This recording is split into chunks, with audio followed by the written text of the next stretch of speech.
Hello, everybody. It's me, Roscoe, and welcome to another Kings of Anglia podcast special. And today I'm joined by a very special guest in Ipswich Town Women's midfielder, Charlotte Fleming. Charlotte, thanks so much for joining me. How's things?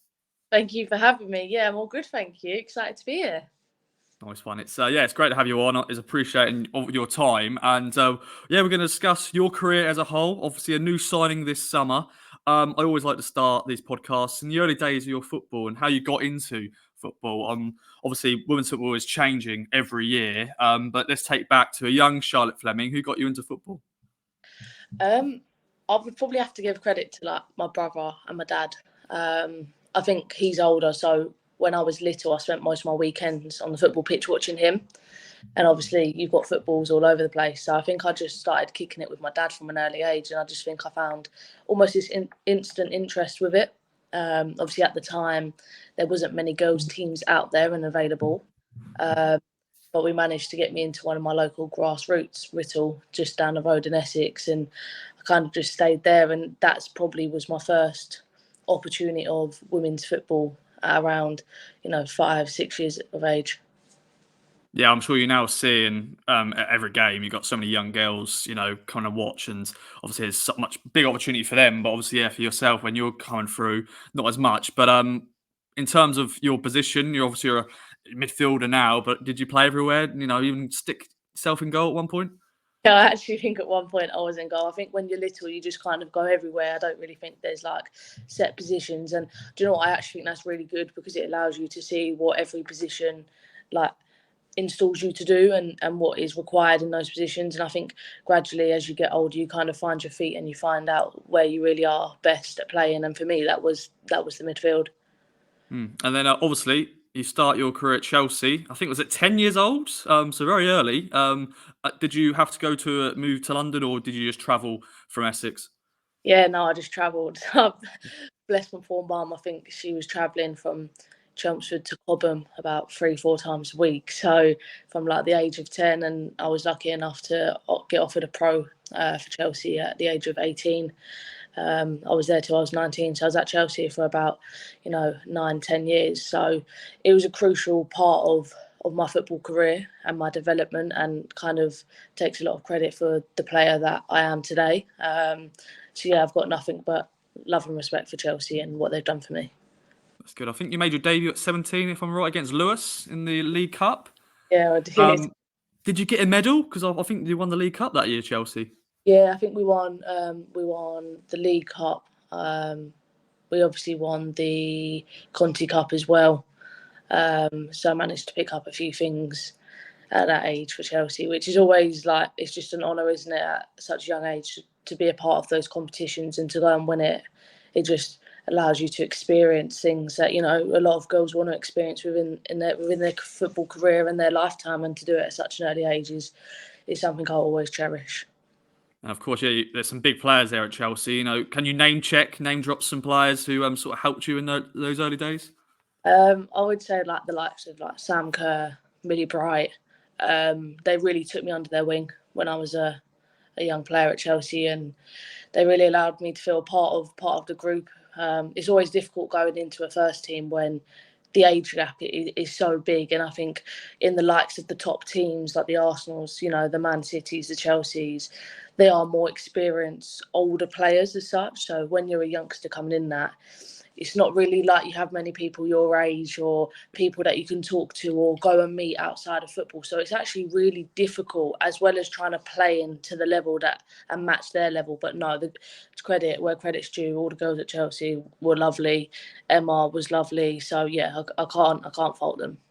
Yeah, let's talk about Emma briefly because she just won the Ballon d'Or for Women's Coach of the Year. I think that's the first ever time they're given one to a women's coach, which is fantastic. But yeah, Emma obviously done an amazing job at Chelsea, of course. Now, coaching America or for the US team.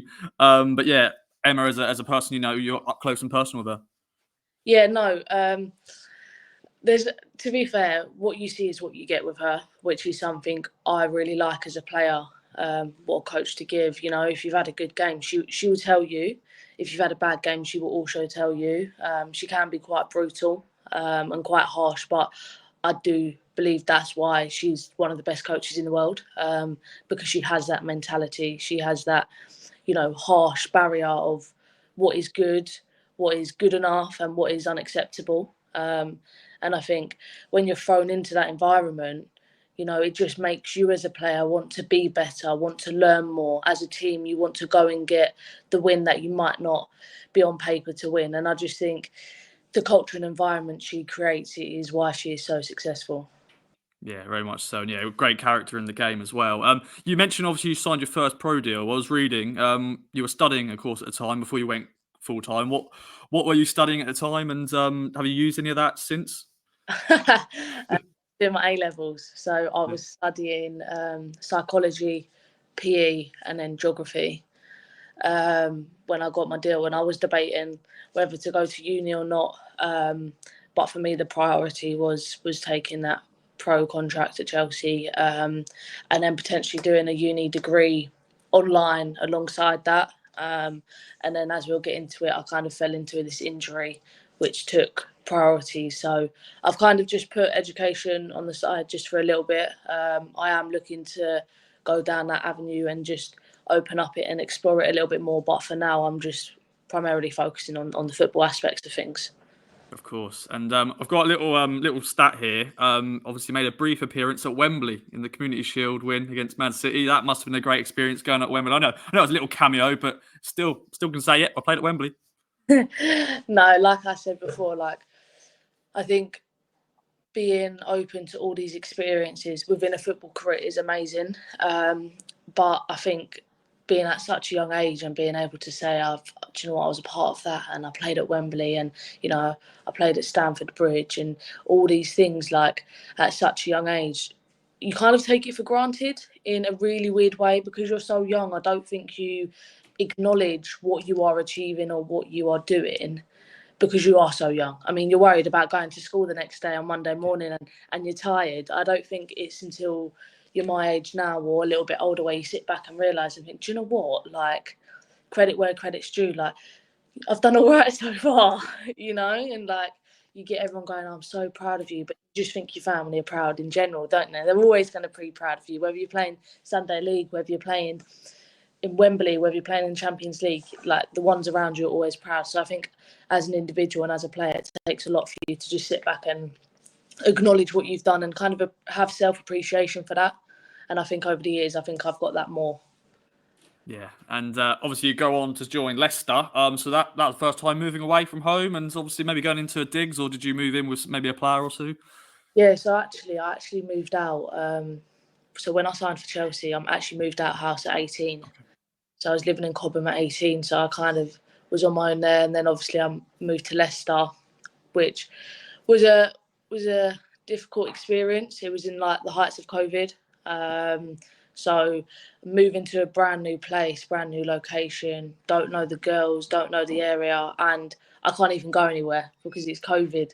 So I'm kind of just trapped in this house by yourself. I was actually sharing with a teammate at the time. So obviously got to know her quite well, but yeah, it was really difficult. And obviously Leicester were off to win the championship, or in which we did do. So no, yeah, it was for me. That was probably the year where I learned most about myself within the game, on the pitch and off the pitch. I had a lot of time to myself, back at home when you weren't allowed to go out, and I kind of found who I was as a person and as an individual more than I could say probably ever in my life. So there was pros and cons to it, but actually I look at the pros more so. Yeah, do you think that was the right time for you to maybe move on for Chelsea and play regularly, and obviously dropping down to the Championship, but still a good level? Yeah, I had the conversation with Emma. Obviously, I was only 19. I'd been at Chelsea for a long time, and they were bringing all these international players like Pernille Harder over and things like that. And the game's just getting better and better. And me and Emma had an honest conversation, and she said, "Look, you're doing very well in training, but your age is." I need you to have more experience. So she wanted me to go out and get game time. And it was a mutual decision that actually, do you know what? I'd probably done everything I could within the training sessions and reached a potential that was going to reach my maximum within training. I needed to go and play. I needed to go and get game time. And that's why mutually we decided it would be best for me to go off and explore other options. As you said, winning the championship, so that's not a bad start. At your new club. I know it was, as you said, the height of COVID, but you played a few times in the championship, and that must have just been a great experience early doors. Yeah, no. Yeah, it's a difficult one. You're always going into a new club. You want to play. They're obviously in a very good run-in, so they're not really going to switch up the team as maybe much as they probably said they would. So it's always difficult. Football's a really difficult game. You're either in the coach's favour and you're not in the coach's favour. And for most of it, if I'm being honest, I wasn't in the coach's favour. Didn't really see eye to eye with the manager. And that's okay, that's all right. But I think it just made my time being away from home a lot harder. I think I actually walked away from that season despite winning the championship, feeling quite low. Self-esteem was quite low, not feeling very confident, almost not really wanting to play football anymore. And the only reason I'm saying that is because for those who are watching it, it's okay to feel like that. You're going to get seasons where you're not in the favour of the coach, or you're not getting picked, or you're sitting on the bench, and actually it's okay, that happens. But it's how mentally you find yourself to go, do you know what, I'm going to go again, I'm going to bounce back.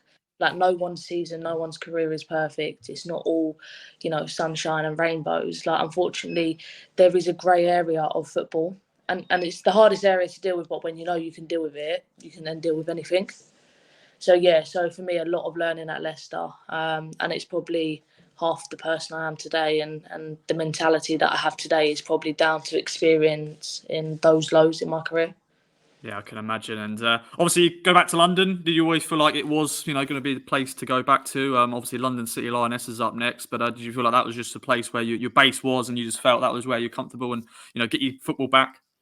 Yeah, I think they had reached out to me before going to Leicester, so they came in for me. I decided to go to Leicester over them because they were almost going to win the championship and go to the WSL. So, tactically, that's why I picked Leicester. But yeah, they came back in for me. I believe I still had another year, potentially, or 6 months of my contract at Leicester, and I was just in a position where I just wanted to move away from that and just get myself in a better bubble. So yeah, went to London City, and I fell in love with the game again.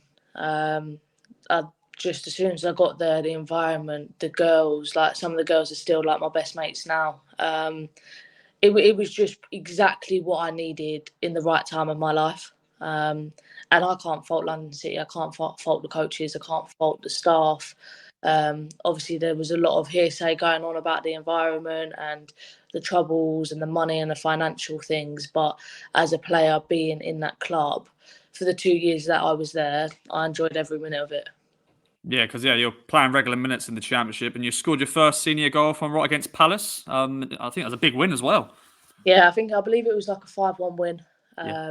It was a kind of a must-win game for us, and Palace were a big rival at the time.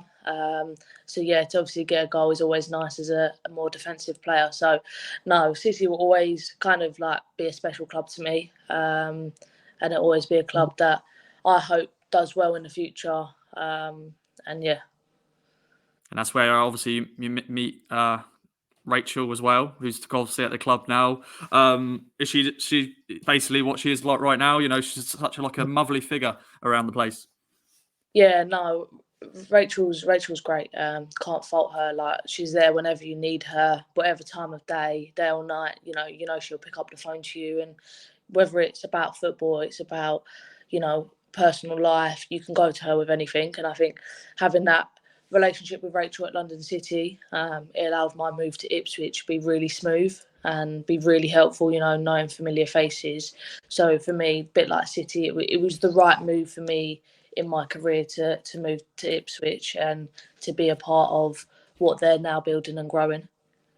And going to talk about maybe a sore subject for you, but I'm sure you're somewhat over it now because you're playing week in, week out. But your injury, obviously, I think that was in your second season, an ACL injury, which is so common in women's football. I've spoken to many players in the squad who have suffered that. Sophie Pescott is the key one.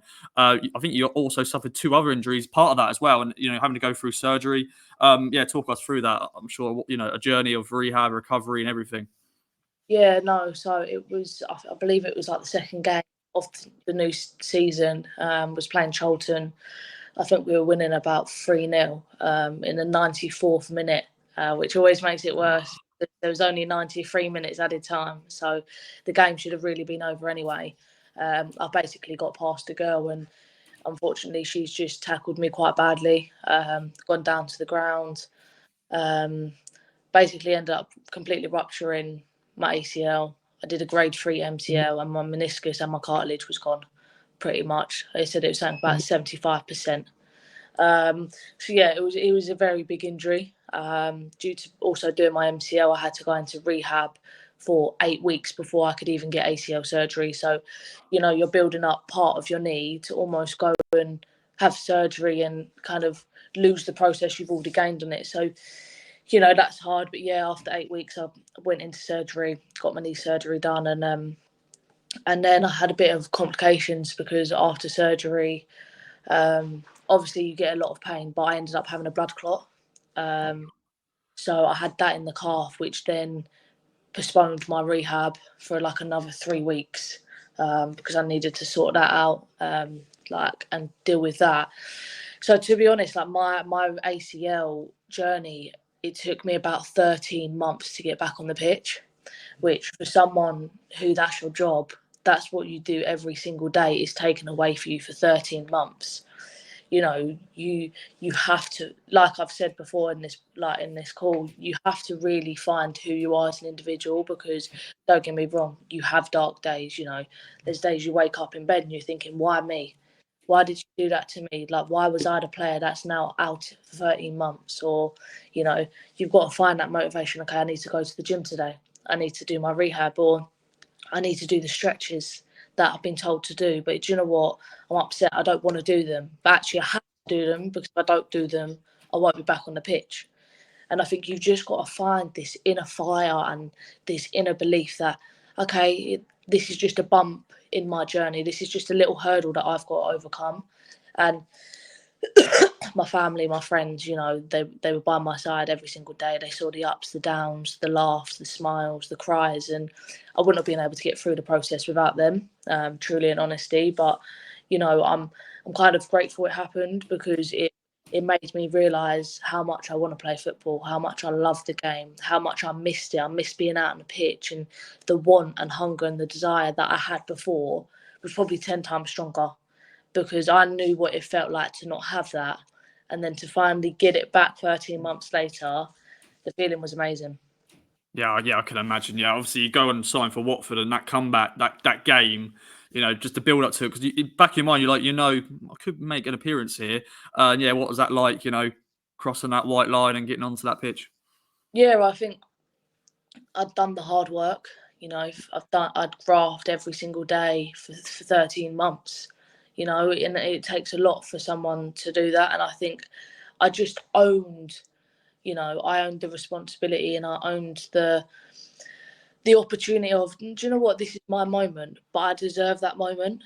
You know, like all of these, you know, girls clapping me onto the pitch and stuff, obviously it's very overwhelming and things like that, but I owned that. I deserved that moment, because, you know, I'd worked so hard. You know, everyone just sees, you know, might turn up to training, do a couple of like rehab bits, go home, but it's not that. I go home, I have to ice my leg, I then have to do more rehab stuff, I have to get up early, I have to go sports massages, I have to do this, I have to do that.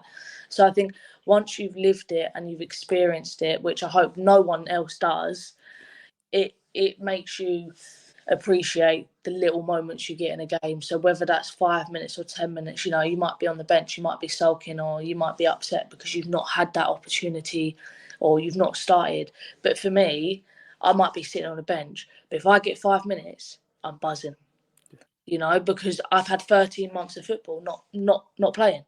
So it's about not taking anything for granted. It's the little things that we probably don't appreciate as much as we should appreciate. And then when you have a big injury, it makes you rethink everything. And I think your mindset just changes completely. Yeah, just the day to day being part of the training sessions as well, because I know that's the thing. It can be a lonely place, you know, rehab. I know people around you supporting you, but in terms of just in the gym, sometimes by yourself, just that can be a lonely place. Such a lonely place. Like I remember when I did it at City, our gym was actually in a different building. We were at a David Lloyd to the girls. So I would train 3 times a week, but I would not see the girls in any of that period of time. You know, the only time I'd see them would be on a Sunday, even though we're probably 5 meters away from each other. Like, it was literally me and my rehab coach for 13 months, you know, even in the summer when everyone's going on holiday.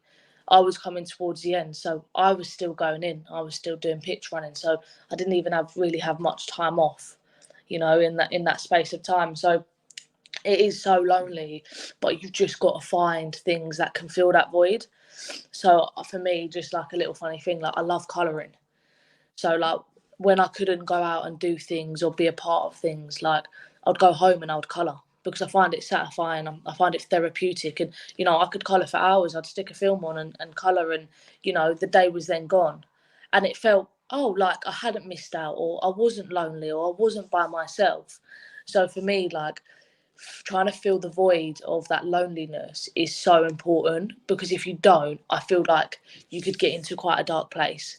And actually, it's all about happiness. It's all about, you know, how you feel within yourself, and whether that's baking, whether that's going for a walk or colouring or doing a puzzle. Like, I think it's so important to try and have something other than football in your life, because if you can't have that and that gets taken away, people feel like they're lost. But actually, we're not who we are because of football. We are who we are, and we love football. You know, like, there's more to us than just football. And I think that's what I came to the conclusion of, is like, I'm Charlotte, yes, I play football, but I also have these other things that I like and I want to do. Like, football's not my life.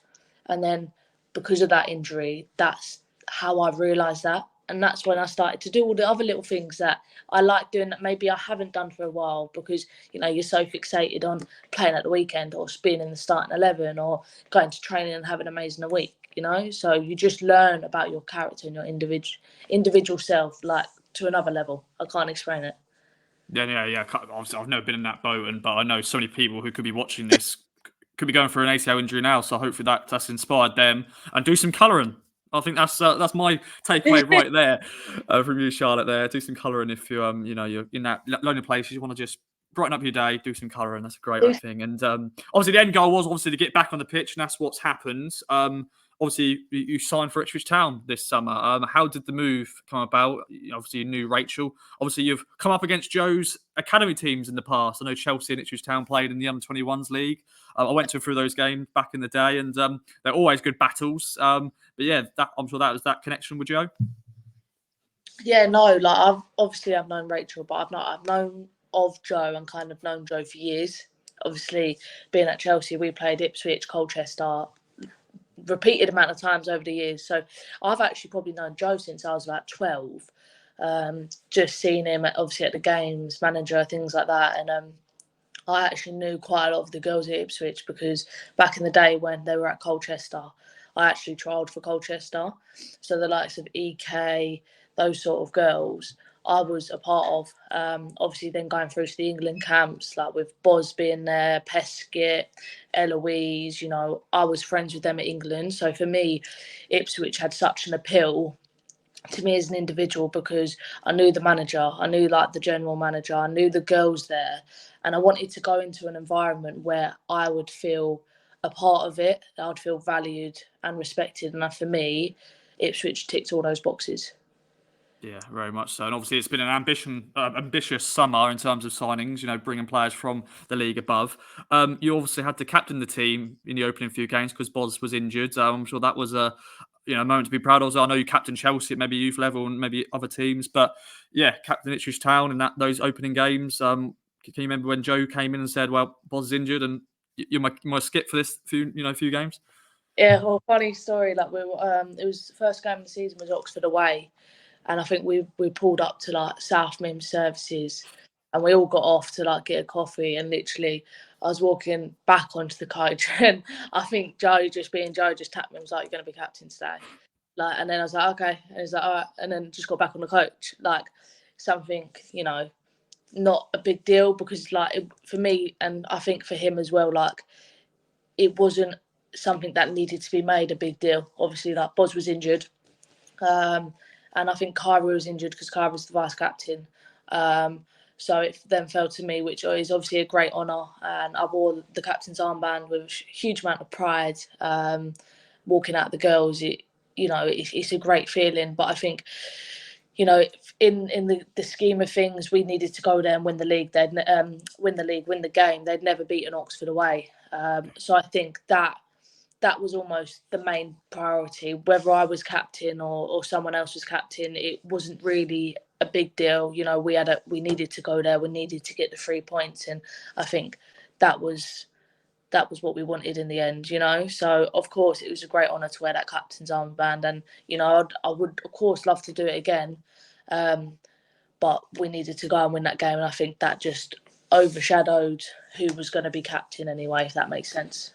Yeah, very much so. And yeah, what a performance that was. I've had Angela on last month, and we spoke about the opening games and stuff like that. But that must have been good for you, though, in terms of those opening games winning, and obviously winning at Carrow Road, the 4-0 win against Norwich. And obviously, I don't know if you know this stat, you've probably been told this, but you were the first town captain since 2006 to win at Carrow Road in terms of the club as a whole.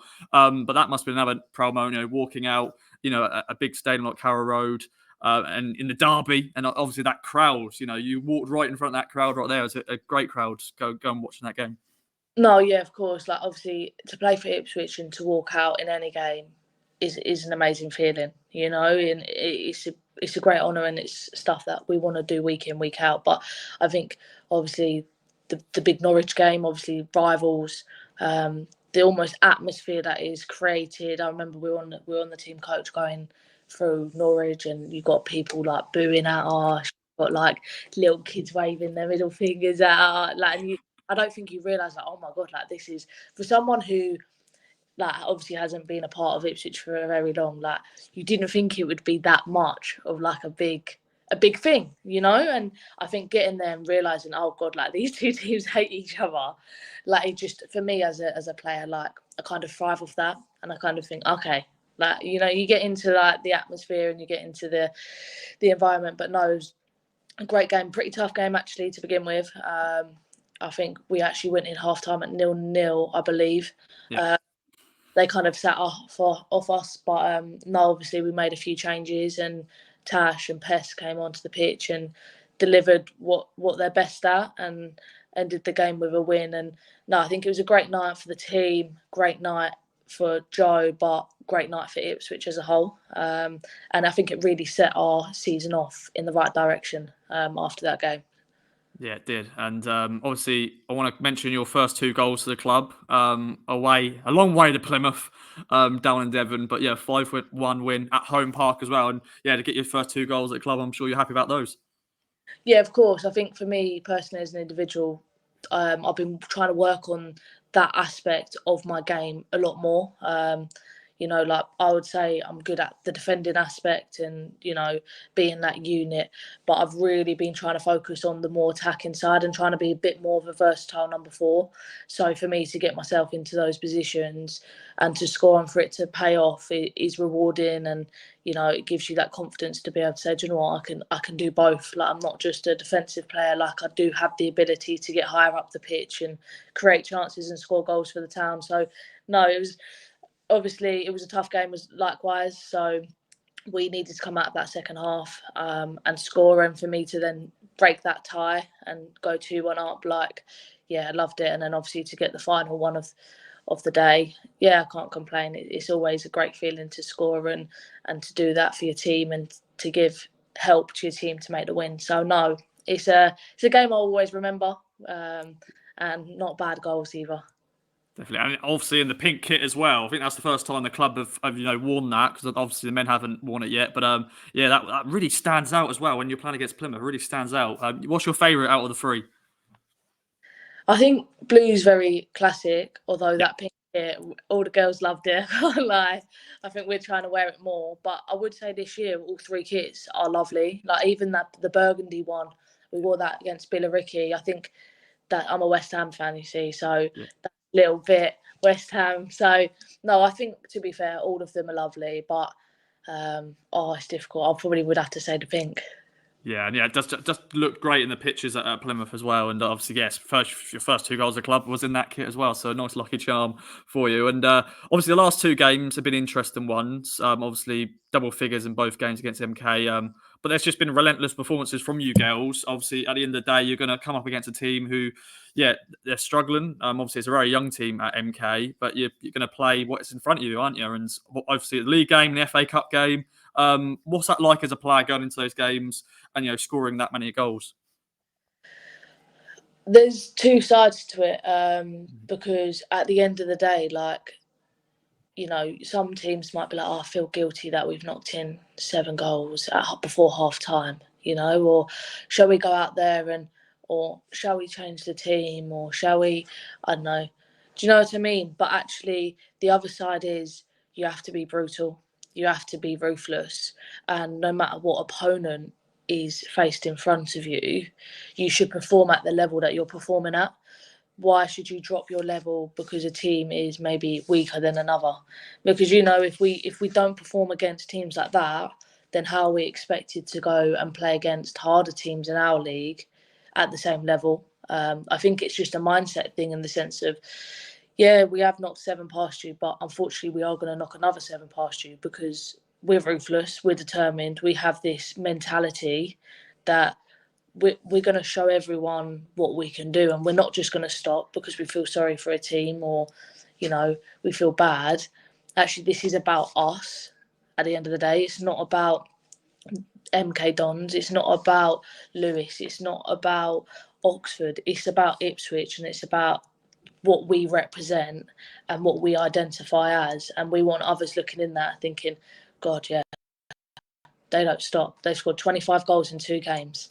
Like, okay, and we want that. We don't want people thinking, they played MK and they put in their 21 reserves because they couldn't be bothered. Like, we don't want that tied to us. So I think, look, it's always difficult, and fair play to MK. They worked for the full 90 minutes. They never once gave up. Never once thought, I'm not going to try. They kept trying to build out from the back. They tried to play. So credit where credit's due is fair play to them. They knew they were losing, but they didn't change their style either. And I like to see that as well from other teams, that they don't just change because of who they're facing, or their identity doesn't go because, they're getting beaten 10-0. So, yeah. Yeah, very much so. And obviously, yeah, the 13-0 was a key one in terms of goal difference because it was a few years back that obviously the team missed out on the league title against Watford. I don't think you were at Watford at the time when they obviously beat us to the title.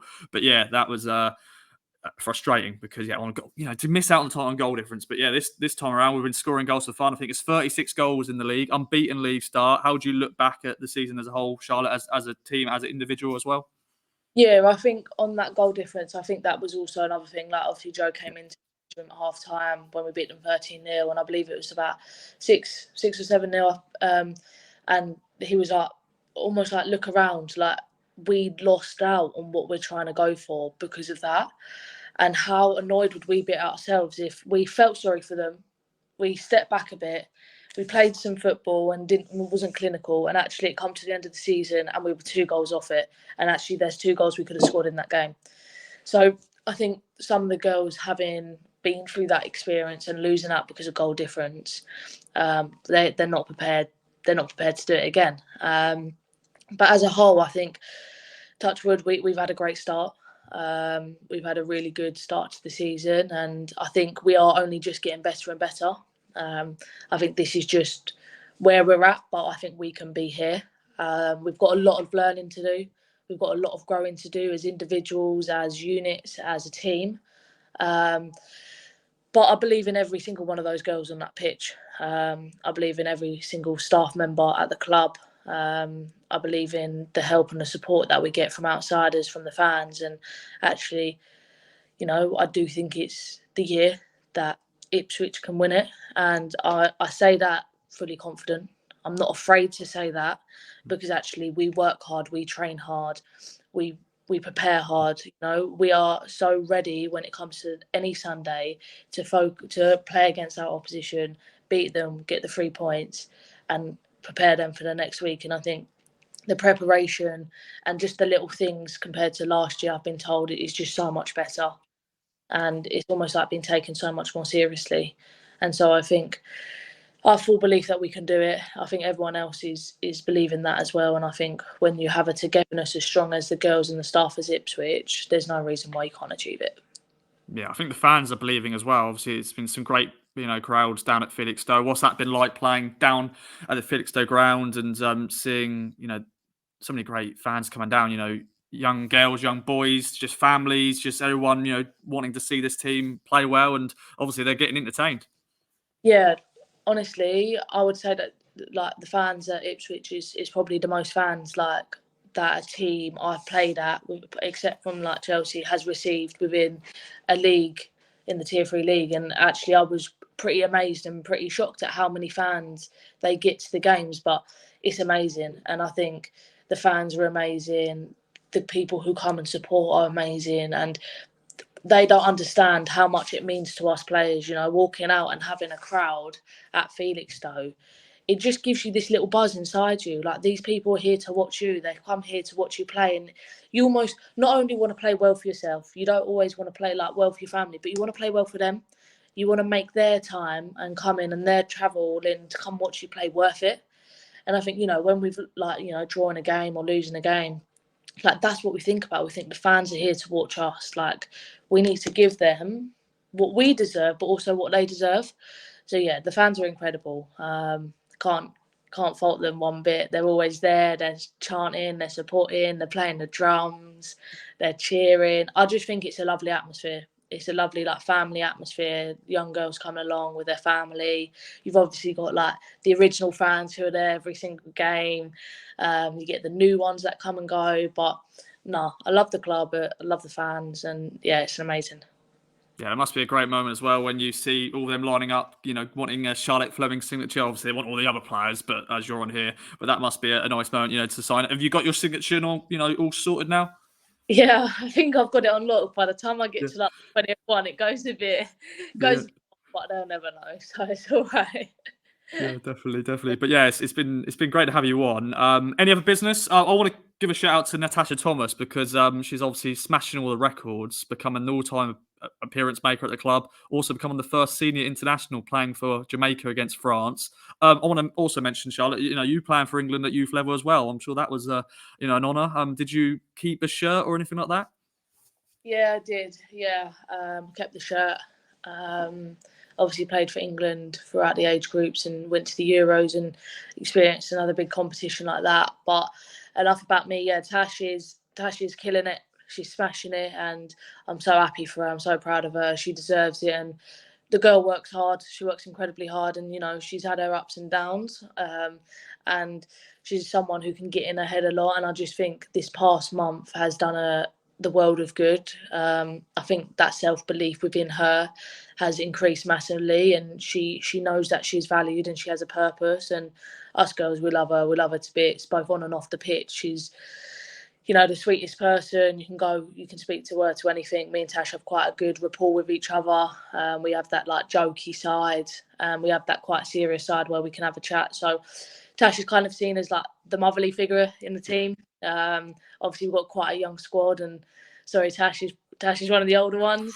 But no, the girls know they can go to Tash to anything, and she'll look after us. And it's just nice as players to see her getting the credit that she hasn't always received or she hasn't always got.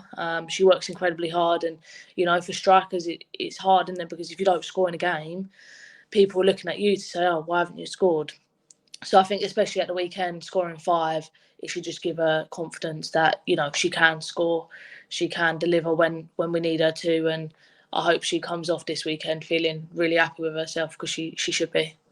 Yeah, very much so. Yeah, what a player, because she's been here for so long. Longest Southern player, been part of this journey from team in 4th tier, now on the brink of potentially going to the championship. So yeah, she deserves it, and yeah, breaking all those records is fantastic. But yeah, Charlotte, it's been a pleasure. Any other business? Any other things we should talk about? I want to quickly just ask your sort of advice for the young girls, maybe young boys also listening to this podcast, who are getting into their football, maybe playing for a local team. Playing for an academy, whatever their level they're playing at. But yeah, any advice for them? I would just say enjoy every moment, every second of it. I think there's so much pressure being tied to football, whether that's women's football and men's football especially, that players feel the pressure and they feel like they have to do this and they have to do that. For me, just enjoy it. You know, you go into training, don't overthink it. Just enjoy what you're doing. You've got a small-sided game, have fun with it. You know, it's all about enjoying and having fun whilst trying to achieve things. Because if you don't have fun and you're not enjoying it, for me, there's no point in being there. You know, because it comes to a time where actually that pressure will overcome the enjoyment and you won't want to do it. So the more time you keep enjoying it and you keep, you know, it keeps making you happy, the longer you'll be able to do it for. So just make the most out of everything, enjoy it, take it all in, don't take anything for granted. That's a perfect way to end it, I think. Well, Charlotte, thanks so much for joining me. Best of luck for the rest of the season. Thanks everyone for watching another Kings of Anglia podcast special. Get yourself down to Felixstowe if you've got a free moment to support the girls, which could be a very successful season indeed. Thanks again. Bye-bye for now. Cheers, thank you.